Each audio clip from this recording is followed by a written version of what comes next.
Ngayon, pakinggan natin mga bossing, yung malupit na tanikala ni ating pinakamamahal na mayor dyan sa Davao.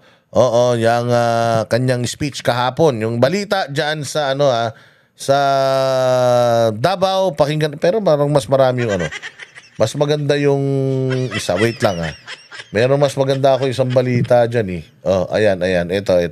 O, pakinggan natin mga bossing itong balitang ito nangyari kahapon dyan sa Araw ng Davao. Again ito pong Araw ng Davao, pangalawang taon na po na hindi sila nakakapag-celebrate ng maayos. Unang last year na Araw ng Davao, nagkaroon ng dilubyo dito sa Maynila. Ayun yung natatandaan ninyo yung putang ina to si Bongbong, nangako ng ay pinagyabang yung kanyang flood control project na 5,500 flood control project. 5,500 flood control project, tapos putang ina niyan baha. Oh, yun. No, so ngayon nagkaroon ng matinding pagbaha dito sa may Metro Manila kasi noong mga panahon na ito, merong nangyayaring may nangyayaring kabulastugan diyan sa may diyan sa may Kingdom of Jesus Christ Oh, itong mga ganitong panahon yung mga unang nila unang pagsuay, hindi June yata yun. Pero Araw ng Davao din last time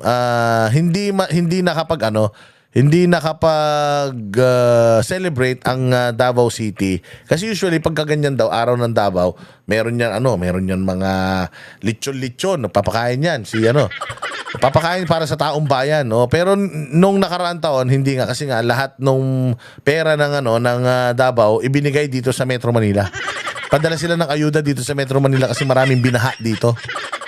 So hindi na sila nakapag-celebrate. Mga festive pa din pero hindi na yung katulad doon na celebration kasi nga they decided na instead of us celebrating, we cannot celebrate habang yung mga kababayan natin sa Metro Manila walang bahay, walang makain, walang damit. So yung supposedly budget for that nilagay na lang ni Baste sa truck tapos idinala dito sa Metro Manila. Galing-galing. Ngayon na naman, Araw ng Davao na naman, second year in a row, hindi sila makapag-celebrate. Unang-una sa lahat, yung ama ng Davao at ama ng Pilipinas ay wala ngayon dito, kundi pinatalsik sa ibang bansa ng punyetang administrasyon na ito na walang utang na loob. Oo, kaya sana nga yung susunod na Araw ng Davao bumalik na sa dati. Yung talagang dating Araw ng Davao na wala ng krisis na kinakaharap yung bayan natin. At malay mo, iba na yung presidente. O, pakinggan natin itong balitang ito. Mga nangyari dyan sa may Davao. Binanatan ni Davao City Mayor Baste Duterte si Pangulong Bongbong Marcos matapos po arestuhin at ipadala sa The Hague ang amang si dating Pangulong Rodrigo Duterte sa kasong crimes against humanity. Tuloy rin ang panawagan ng mga Davaoenyo na iuwi na sa bansa ang dating Pangulo. At live po mula sa Davao City, naroon ang ating kapatid na si Ate Angela Lagunzad Castro. Magandang umaga. Good morning, Ate Angela. Pakikwento, alam kong ang daming nangyari, pero pakikwento sa atin ang nangyari dyan sa Davao nitong weekend, Angela. Good morning mga kapatid, nandito nga tayo nung weekend para sa pagdiriwang ng ika-88 araw ng Davao dito sa Davao City. Pero masayang selebrasyon ay nauwi sa protesta ng mga Davaoenyo. Libo-libong taga-suporta ni dating Pangulong Rodrigo Duterte ang nagtipon-tipon kahapon. Dala ang kanilang banners at placards, isinigaw nila ang panawagang Bring Duterte Home para maiuwi na sa Pilipinas ang nakakulong na dating Pangulo mula sa ICC Detention Center sa The Hague.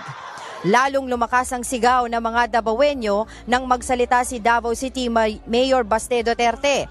Anya, halo-halong emosyon ang nararamdaman niya mula nang arestuhin ang amang si Duterte. Binatikos din ni Mayor Baste si Pangulong Bongbong Marcos. Pakinggan po natin ito. Mr. President Marcos, you will never be loved.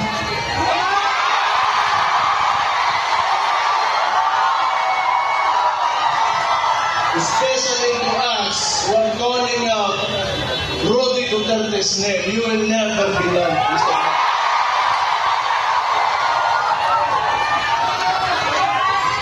We will stand up and we will fight back.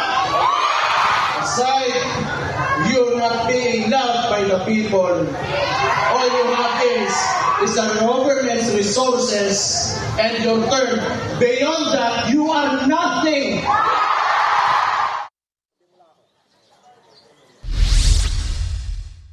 Kinundi na rin ni Mayor Baste ang tila napakadali daw na pagsuplong ng Administrasyong Marcos sa kanyang ama sa kamay ng ICC. Dagdag pa ng anak ni Duterte, wala raw utang na loob si Pangulong Marcos sa kanilang pamilya matapos ipalibing noon ni dating Pangulong Duterte ang ama ni PBBM na si dating Pangulong Ferdinand Marcos Sr. sa libingan ng mga bayani. Present din kahapon si Senator Bongo. May panawagan din siya sa mga taga-suporta. Pakinggan po natin. Please lang, huwag kayo tumigil. Huwag mo tayo tumigil hanggang hindi nila pinapauwi. Pero alam nyo mga bossing, yung sinabi ni Basti na yon na you are a nobody, you are nothing. Wala naman talagang kwenta yan si Bongbong Marcos. Even his father is dismay, kumbaga dismayado sa kanya, is in dismay dahil sa ugali nitong tao na to, 'di ba? May mga issues nga na ito daw tamad, party lang ng party, wala daw alam sa buhay to.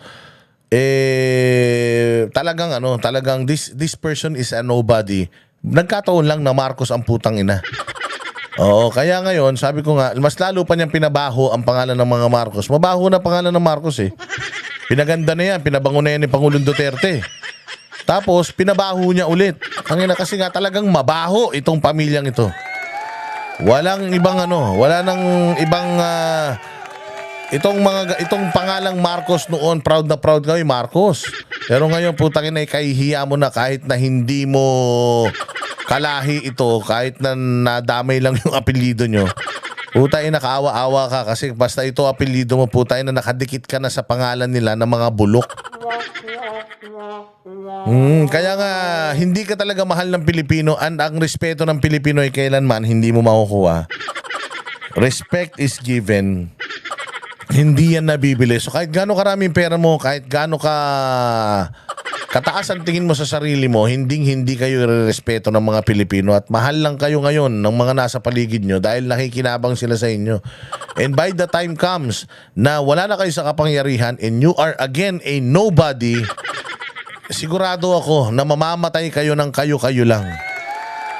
Madilim ang paligid, walang bibisita sa inyo, walang mga kaibigan na gustong ma-associate sa inyo dahil daig pa ng mabahong hasang ng isda at bituka ng isda at ketong ang ma-associate dyan sa apelyido ninyo. Ang baho, Makate, Kadiri. Tatandaan yan. At katulad nung sinasabi ko, dahil dyan, sabi ko sa inyo, when you are really frustrated, yung naghahanap ka ng pagmamahal, doon ka nagpapapansin di ba? Oh, marami mga ganyan, yung mga anak ninyo, kung kailan na ang dami-daming problema, putang ina yung issue nila na hindi naman ako mali, mas mahal si ate. Oh, ganun ang gagawin yan ni Bongbong Marcos. Magpapa-epal yan. Kung ano-anong gagawin yan, mapansin lang siya. Kung ano-anong katarantaduhan ang gagawin yan, self-destruct yan, mapansin lang siya. Ipa-aresto niyan si Baste, papa-aresto niyan si Inday, papa-aresto si Bongo, papa-aresto si Bato. Kasi nga, nasanay ito sila Romualdez at saka ito si Bongbong nang easy yung kanilang laban sa buhay. Easy, si Romualdez ni isang beses hindi yan nagkaroon ng competition sa kanyang distrito. Oh, lahat ng competition niyan, binibili niyan. Oh, ito katulad yan. Ito si Bongbong, hindi naman nagkaroon ng competition yung kupal na yan. Wala namang ginawa yan sa buhay, kundi gamitin lang yung pangalan ng tatay niya. O ngayon, wala na, bulok na. Kaya putang ina, kawawa itong mga susunod na henerasyon ng pamilya nitong mga kumag na ito. Sigurado ko ako sa inyo, lumayas na kayo sa Pilipinas, putang ina nyo, hindi kayo kailangan dito. Ayun nga mga kapatid, naging maanghang ang mga binitiwan na salita ni Mayor Baste Duterte kahapon sa mismong araw ng selebrasyon ng Davao.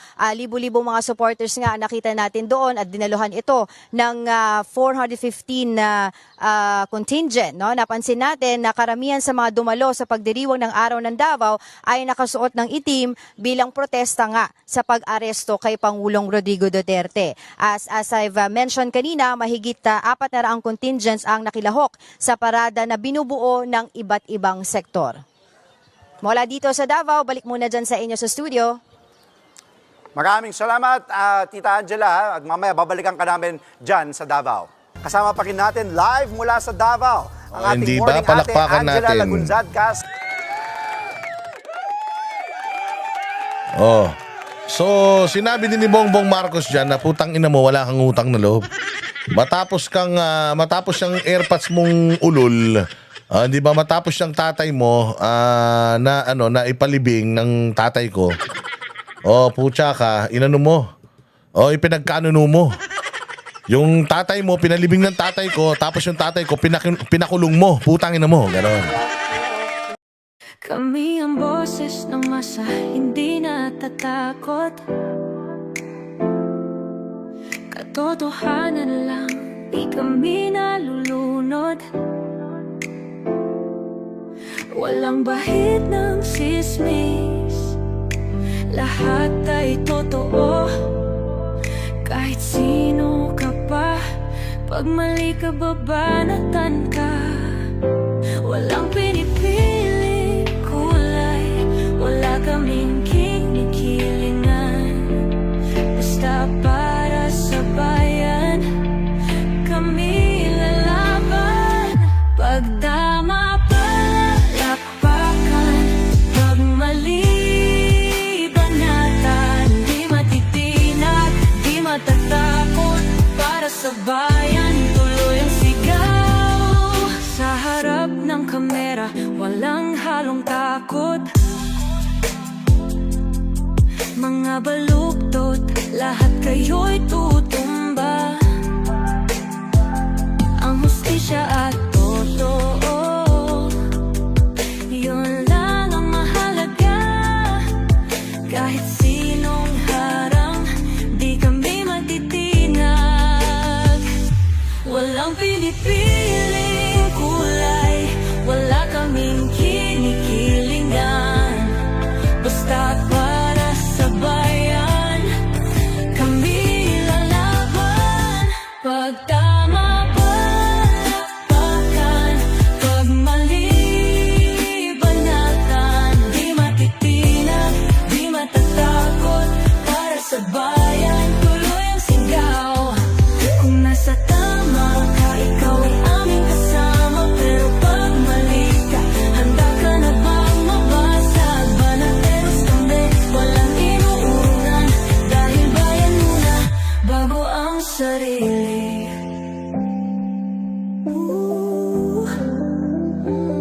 Bago ang sarili.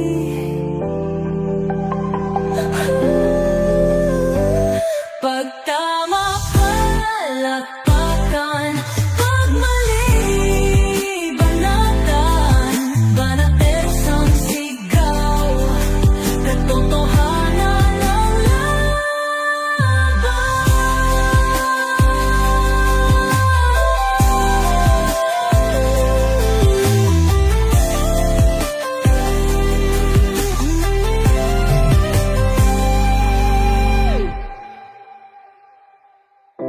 Sa harap ng